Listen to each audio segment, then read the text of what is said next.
Alright, it's your boy Buzz Lightskin, and we got Bias Elias again, back for episode 6, and we're gonna get into it. Alright, so the first thing that I have is, as soon as I saw the strange man, my theories were confirmed.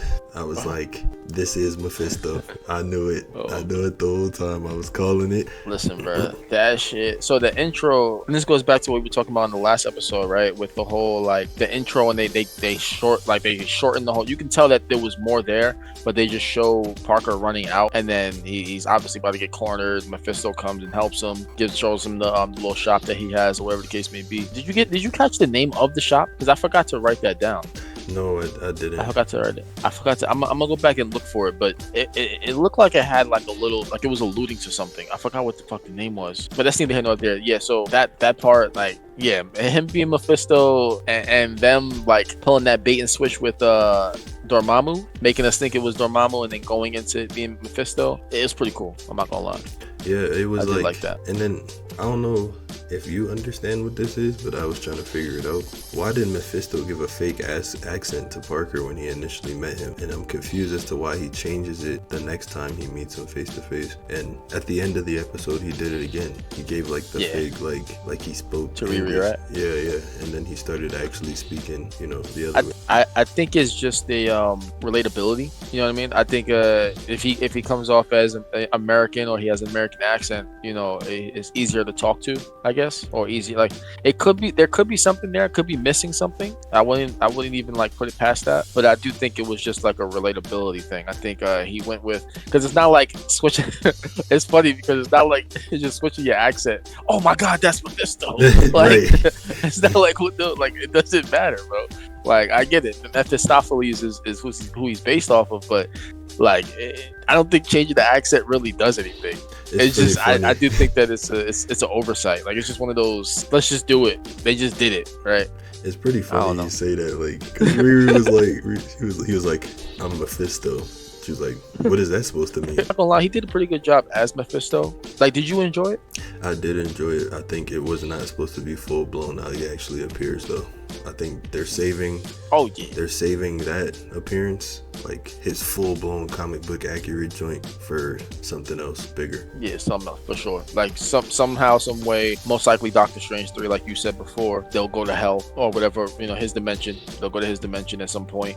Even if they just pop in and out, or even if they make a deal with him, things like that. Like, the whole deal thing. It's crazy how we got here, right? Like, in watching this finale, that is it that the show is predictable, or is it that we were able to predict a lot of the stuff because we're comic book fans? I think it's the comic book fan thing. I don't think the average viewer would know. That's why I love the tangents. Because we talk about it and somebody's going to learn from it. So Ironheart, I will say, Anthony Ramos as the Hood, he did a good job. I don't know. I'm indifferent about how he ended as the Hood. I'm a little indifferent. I don't really think I like the whole, like, him becoming a demon and then coming off of that, and the end when he goes to talk to what's her name with the Z, Zelma, when he goes and talks to I don't think that, like, that was the after credit scene, right? I don't think that, because why wouldn't she know about him? You know what I mean?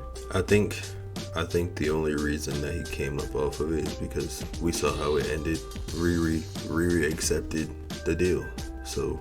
Yeah. And I don't know if you saw it. If you saw in the background on her suit, the hood was on it. Oh no, I did not. I did not see that. The hood is on her suit. I did not see that. Yep. I did not see that. I do think that she was influenced the entire show. She was. I think that his end goal was Ironheart, was Riri Williams, and that's the part that I don't like, is that, and this is where, like, and it sucks because they give all the haters the credence that they're looking for, right?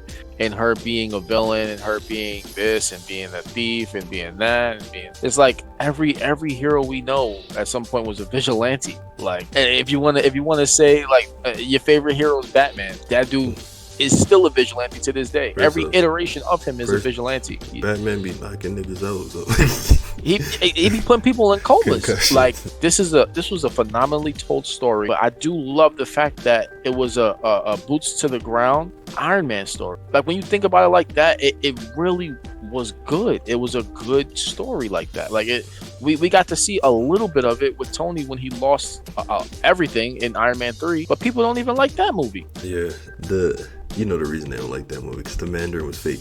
But I will say that is true. The storytelling in this, it was really good, and it was well thought out actually when you think about it, because she was easily influenced, and you can see that she is a learn the hard way type of person, because she probably shouldn't have been accepting no deal from Mephisto, but she did, and now wherever she appears next, we're gonna see her learn the hard way of why you shouldn't have done this. I wasn't thrilled with it at first. I was a little upset about it at first. I'm like, why would you do that? I was thinking, oh, the Natalie, she was getting her AI back, and then when she actually touched her, I was like, oh, come on, bro. Yeah, I think for real, it didn't do it for me. Like, but I think so. It's what makes it good and bad, right? I think that we could talk about the ending now, might as well, right? I think that the ending was good because it makes you feel a certain way, right? It makes you feel a certain way, and it's consistent with the feeling. So like, it makes you feel like, bro, why would you do this? Like, it makes you feel invested without you even realizing it. So like how I see it is like, I don't like what happened, and I have another. I just saw Ryan Coogler's name, so I'm like, something else that just popped up in my mind. But the reason why I think it's good is because it makes you feel a certain way consistently and in a good way. But the bad part about it is her accepting to deal with the devil. Like nobody wants to see that. But you do want to see what happens in the future. I think you should like it though, because think about it like this. A lot of stories, they just go the easy route. Oh, they're gonna go through a struggle. They're gonna end up winning at the end, and it's all gonna be smooth. Now we see something where this is not going the way we thought it was gonna go. It's not going the way we actually like. So that's actually good storytelling. Like, we're actually pissed the hell off that she accepted the deal. So thank you. You explained it perfectly. Yeah. Yes. I think that's why they did it. I want to see what happens next. But the problem is, like, I'm afraid that we're not gonna see, like, we're not gonna get what we want to see, which is like her get her arc, like her redemption. I don't think we're gonna get that. I'm gonna keep it a stack. I don't think that we're gonna get the redemption that we actually deserve.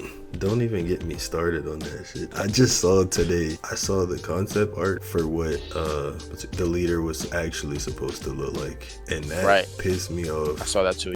Yeah, that pissed me. I'm like, yo, we had it. We had the comic right book, there. and it looked good too. Like, what are you doing?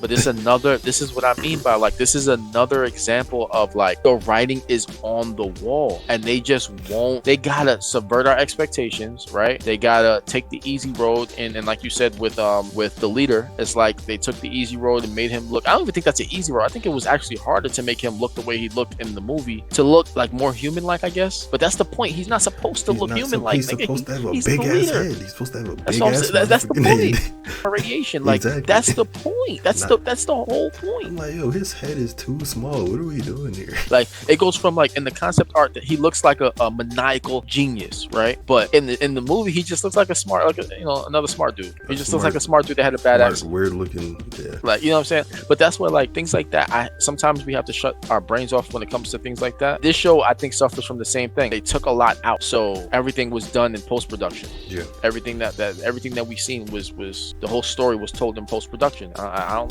like that. I do like the show, but I don't like the fact that they cutting corners like that. Yeah. Like, give us the whole show. I think in a few more minor storylines, maybe, but as far as, like, the overarching storyline, I don't think so. I don't think it was rushed. Like, overarching storyline wise, the Mephisto thing, bringing him in, and they could have went 10 episodes, calm 10 episodes. They normally do 6 though, don't they? I think so. Well, what was Daredevil? Because I know Daredevil was released this year. But that's different, because that's they're trying to separate their stuff now, because they want the viewership to not get so confused. So that's their street level aspect of it. So that's a little different. But as far as movie wise, big picture things, those are typically shorter. You know what I'm saying? Like, I get what you're saying. Like, they're trying to focus more on the ground level when it comes to, like, people like Daredevil. So they kind of kept it. It's a little bit long. I get what you're saying. It's a little bit longer because that's what they're gonna stick to. But they're also gonna be in the movies apparently. So I get what you're saying. Like, they're focusing more on Ironheart in a way. Because like, think about it like this: the street level villains, their Thanos is Kingpin. That's who they're worried about. They're not worried about Doctor Doom or whatever. That's who everybody else is gonna be worried about when he gets introduced. It's like I halfway agree, because I was like, I agree with the point that you made about it being the reason why Daredevil would be a little bit longer. That makes sense. right? I think there was like 10 to 12 episodes of Daredevil, right? Because I think they split it. Yeah. It was like half and half. So that makes sense. But yeah, with this one, it's just part of me felt like, especially episode 4 and 5, I'm like, this is progressing a little too fast. Like, it's progressing too fast, and like even with the magic element that was introduced and things like that, like the fact that the younger girl was, you know, putting spells on the suit and shit, like, I'm like, this stuff feels like, it just feels like like the first 3 episodes I felt was pretty good on the pace. Like, it was pretty good, but going into 4, 5, and 6, it just feels like I get the whole anxiety thing when she started to be a little bit anxious, and she lost Natalie, and you know, the strife between her and her family members and things like that. Like, yeah, I don't know, it just feels like the show was missing something, and I think the something is it being too short. Did you look up what I told you in the last which one? From episode 4, and I told you to look up who Zelma is? Did you look that up? Oh, no, I actually haven't. It's Strange Academy. That's what she's a part of. There's a comic book line of Strange Academy, and she's in that. So that goes into, and that's a perfect like segue to the future of the MCU, right? So like, this is, so after watching this show, after what we've seen with her taking the deal from Mephisto, where do you see the show, I mean, where do you see the MCU going? Like, obviously after, like, separating it from Fantastic Four, and should we separate it from the ground level, or should we include it in the ground level? Because it's kind of in the middle, right? Like, it is kind of in the middle, but I think we're getting, I feel like we're gonna get a Strange Academy. I feel like everything points to that now. And, yeah, that would and be. Riri will show up in it. I don't want to see her as a villain though. I'm gonna be honest. I wouldn't say she's really gonna It takes away from her character. I don't think she's gonna be a villain. I think they're gonna help her get rid of. Where do they go from here? The hood influences. Riri's not a bad person. So, right. For example, very good example. You will definitely understand this one. Spider-Man with the black suit, is he evil? He's not. Depends on what comic we talking about. Nah, okay, I get what you're saying. Like, baseline, is he evil? Yeah. He's not evil. Nah. But he does some fucked up things. But yeah, he's not evil. But like, it's more abrasive. So I think that's what we're getting. Well, because everything points in, like, so even with Mephisto, right? All of it just points to this being a Spider-Man movie, but they just broke it up, and made it about Riri. Does that make sense? Like, that's what it seems like. That's what it feels like right now. And I think that I don't think they thought this one through. I'm gonna be honest. Like, because they don't, unless they got some big surprise at D23 that's coming up, and I think it's in August, right? Or it's at the end of July. Yeah, I think it's at the end of July. I don't see where this is going. Like, and it was a cliffhanger that they left it off of. I do see that the Strange Academy makes the most sense because of how it ended with Anthony Ramos's Hood and the Zelma character, right? That makes sense with the after credit scene. But everything before that, like, I don't know where they would go with her having the hood on the suit. Like, they were supposed to end it with her saying, "Nah, I'm good." I think we'll have to look up some. I think there's a comic book connection with the hood on her suit. I feel like research is definitely going to need to be done. For sure. This is definitely a Spider-Man story that was adapted to Riri, and I just don't see it. I don't even if they did if she was in Doctor Strange 3, or even if she was in Young Avengers, or even if she was in Strange Academy, where do we her accepting that deal makes no sense to me. It defeats the whole character of the show. Like, it defeats all the character that she gained up until this point, all the things that she's beaten up until this point. It makes no sense for her to take that deal from Mephisto. We did all this development for her to take it, and like you said, there is a positive out of it, which is like they could show, you know, she has some type of strife that she has to fight against. But I would have thought that that's what the show was about. You know what I'm saying? Like, this whole show was about her dealing with Chicago, and dealing with the people in Chicago, and dealing with someone without funds. I think you should try to look at it a different way, maybe, and look at it as a way for them to actually try to implement and keep this character within the universe. Because I feel like if you look at it like that, I feel like the way you kind of talking about it, kind of feels like you're saying this was supposed to be her one shot, like this was it. But I feel like they did this because she's coming back, not because it was supposed to be done here. She was supposed to have her whole entire character arc right here, and that's that. I don't think she's the type of person or the type of character that you leave on a cliffhanger. Let's do a full review, like a full rating for the entire show as a whole. So not at episode 6. You want to do the whole thing? Yeah. I bet. Well, we could do. I'd say do 6 and then do the whole thing. All right, bet. So let me get yours first. Let me get your rating for the show. Then for this episode. This episode, I'll give it an 8 because it pissed me off. Her accepting the deal, it did piss me off. Yeah. But for the show as a whole, I'd give it a 7. I give it a 7 because I don't mind. I think it was good enough to me, and I don't mind that they're setting her up to be in something else and trying to save some of prior arcs. For my review of this episode, I would give it, surprisingly, this episode, because I loved Mephisto. I loved the character they got to play him. I love how he interacted with the rest of the show, and how he alluded to dealing with other people that we've already seen in the MCU. I would say I give this episode an 8.5, right? I want to say 9, but I think the ending takes away from it, but it also adds to it as well. So I would give it an 8, but the 8.5 is because it adds to it as well. All right, so this has been our episode 6 recap, and we gave you our rating on the entire series. I hope you guys enjoyed the show, despite the controversy, despite the hate that the show's been getting. And again, like and subscribe.